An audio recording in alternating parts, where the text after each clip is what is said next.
Hi, my name is Ya, but you can call me a V, and this is my first spoken and actually edited video on my channel. I know I had a lot of speed paints, but they're pretty low quality. I want to go ahead and switch things up a bit. So in this tutorial, it's just going to be how to color eyes on Autodesk Sketchbook. And I've been seeing a lot of people use mobile apps for that, but I haven't really seen a lot of videos where it shows the desktop version, and that's the version I use. I'm pretty sure a lot of other people use it too.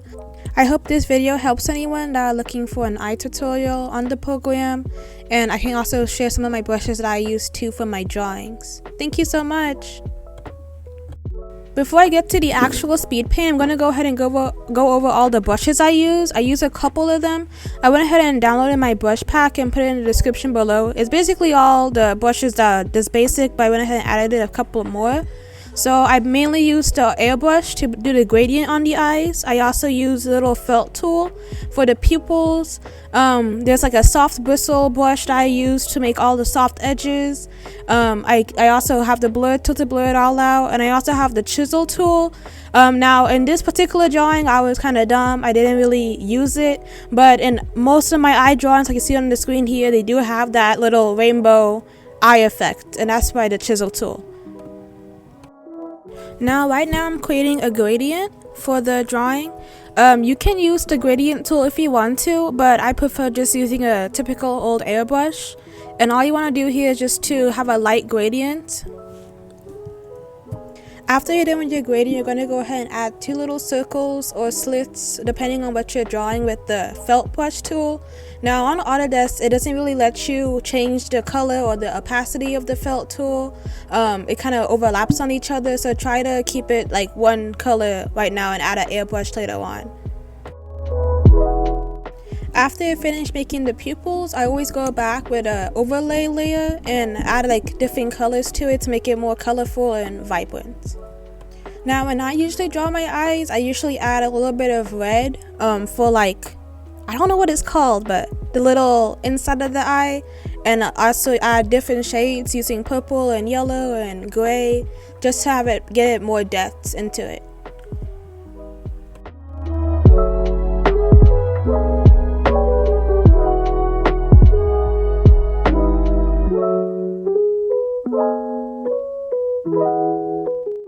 Now this part is a little bit tricky, so I went ahead and slowed down the video, but after I get the multiply layer on there with all the shades for the eye shade, I went ahead and merged the two layers together, one for the eye color and one for the actual whites of the eye. I merged them together on one layer. Then I added another layer, add a couple of multiply layers. Now with each layer we do a different effect. The first one is going to be just another gradient layer, so you can just do the same thing that you did in the beginning. The only thing that's different with this gradient layer and the first one is that we're going to go ahead and add two little lines on the side, so we can add more shine with that later.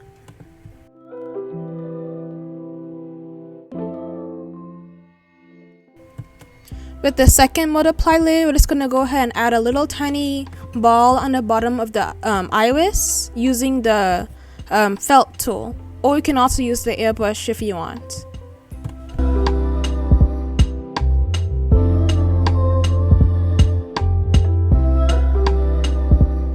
Now with this layer, what I do, I add a little bit of lines on the bottom and near the pupil, and then I just add like random shapes onto there, all in the multiply layer. I sometimes make the bottom lighter just so when we add the highlight layer later on, it'll look a bit more like shiny and glossy.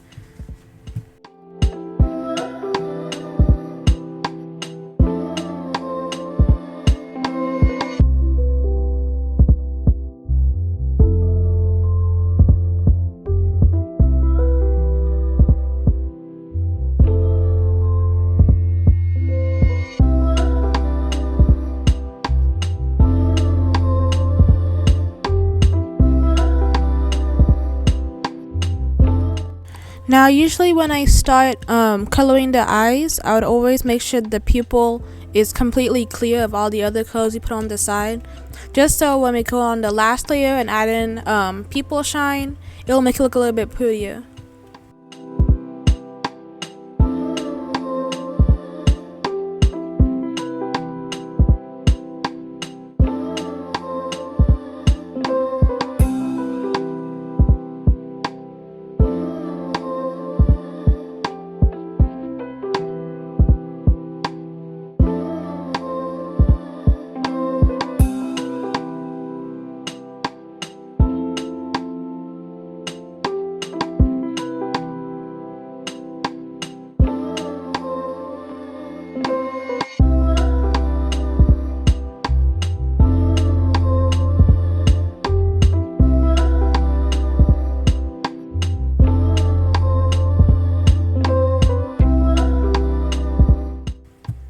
Now for the shine layers, I always start off with a soft glow. I put it on the little sides of the eyes. It gives it a nice bright effect later on. Then after that layer, I create another layer. At first, I don't change it straight to glow. I just use a regular normal layer first, and then I check and see if all the colors are correct. If it's blue, I would use a light purple, or it would be like a really light blue, something like that. But if it's different colors, it all depends on what looks pretty.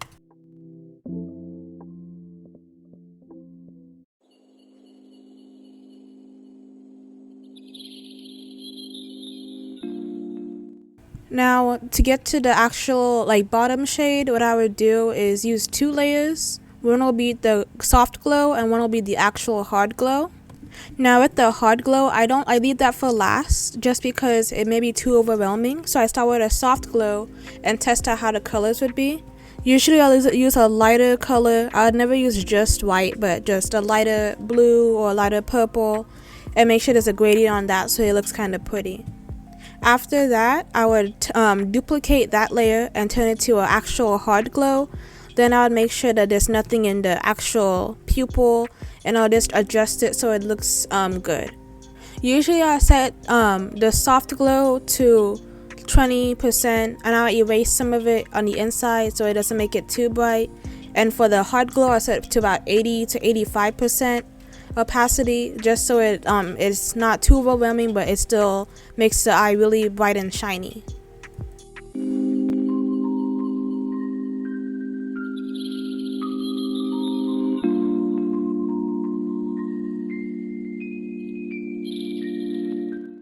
Now this part is pretty self-explanatory. You just add shine to wherever you see fit.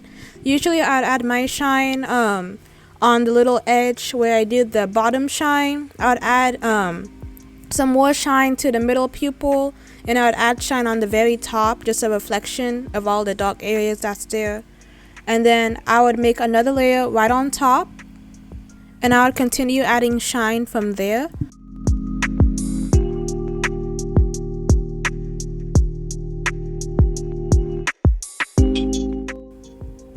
I like rainbows, so most of the shine on the top is just based off of rainbows. So when I do my eye shine to see the direction of the eye, I just put a little red layer underneath and color it different colors, then put the white on top. And with this, you have to merge them together before you put it on glow, or else it will look really nasty. Now on the very top, if you can choose to add another glow layer and add another rainbow if you want the eyes to be really reflective and pretty.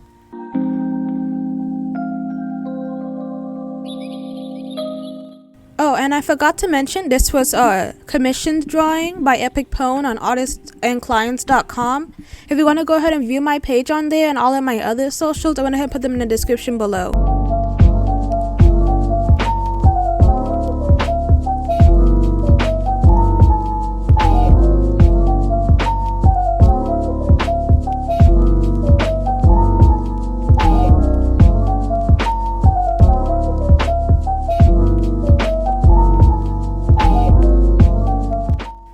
Now technically you would be done coloring the eye here, but I like to go back on the little lash line and add eyelashes and make it darker, since the way I color skin is kind of dark. It just has to match well.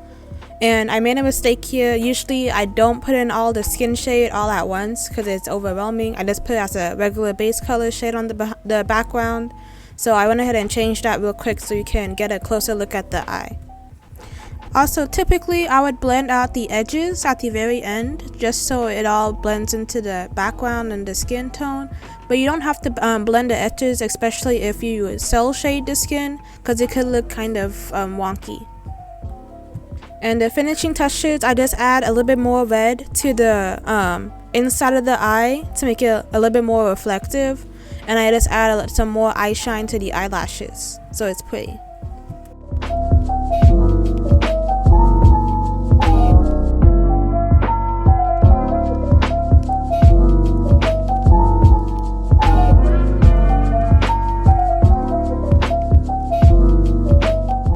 Okay, now we're pretty much done.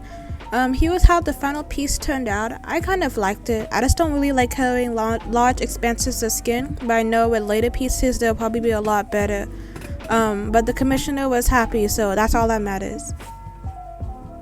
Thank you so much for watching this video. I know I said before it was my first one, so if you have any critique or any suggestions for new video ideas, leave it in the comments down below. I'll try to post every week with new tutorials or new speed paints, so please keep an eye on the channel if you want new content. Thank you so much. Bye.